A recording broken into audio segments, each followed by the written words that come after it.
Hello, I'm Brian Frazier. I'm the Unit Safety Coordinator for the 2225th Multi-Role Bridging Company based in Aurora, Louisiana.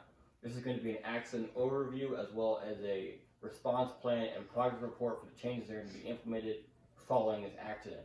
To give you guys an overview of the accident that took place, this accident took place on October 12, 2019 during the October drill for the unit. Two specialists, Specialist Robert Brown and Specialist Brandon Turner, were assigned the task of removing leaking hydraulic lines from an M74 repair system by the supervising sergeant. During this work, Specialist Turner was removing the control panel for the crane controls, and while Specialist Brown was standing on top of the unit to remove the lines from the top of the crane structure. When removing the last bolt, Specialist Turner accidentally dropped that bolt and it fell underneath the support structure of the crane. So he actually laid down the concrete to retrieve that bolt. And when he did so, Specialist Brown, working overhead, inadvertently knocked over that control panel cover, and it fell into the back of Specialist Turner. Specialist Turner reported no injury at the time of the accident, and but to give you guys a little bit of a visual aid, that this is the M74 repair system in question. So Specialist Turner was removing the panel cover from these controls, and when you're removing that last bolt, it actually fell underneath the structure of the crane, and so he laid down the concrete to retrieve that bolt. Specialist Brown was standing on this support structure for the actual crane, removing the line from the top of his hydraulic cylinder.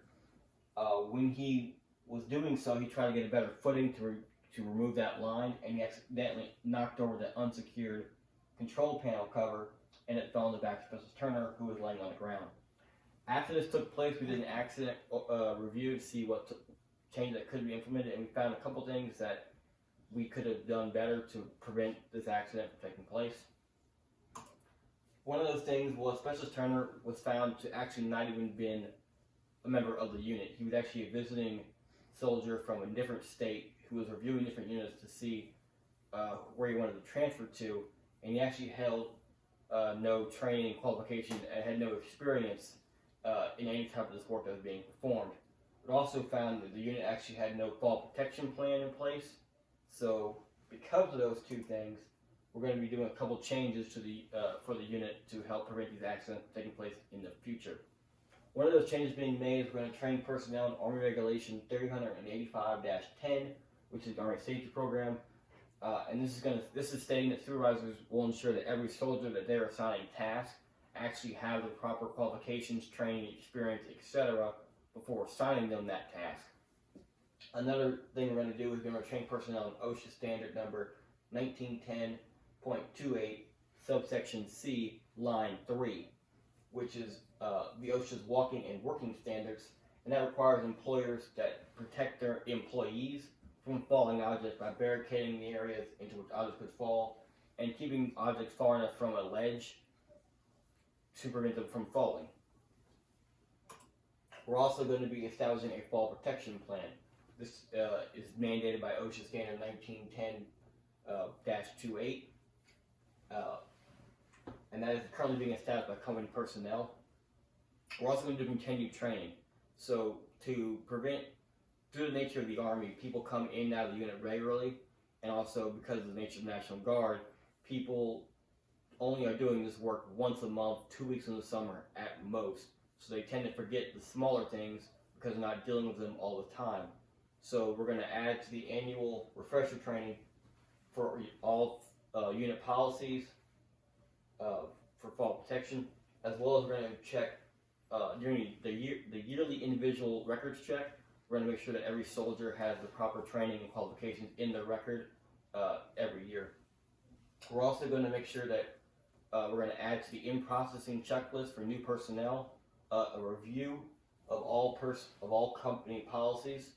So that way that new personnel, as soon as they come into the unit, they know what our unit policies are, and they're not having to learn them on the job, essentially. So this is going to be the projected timeline for those changes. In the November drill for 2019, we're going to be doing a company briefing on the Army Safety Program. That's at AR 385-10. We're also going to do a briefing on the OSHA standard 25-28. And then by that November, the entirety of the fall protection plan should be fully written out.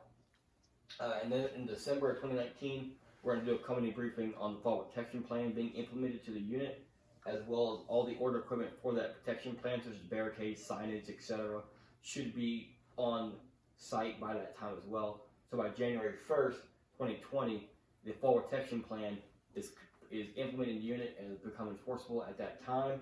As well, we're going to make sure, starting January 1st, 2019, that the annual refresher training takes place, or that's the starting date annual refresher. So 1 year from January, we're going to do annual refresher training as well as implement that new in-processing checklist.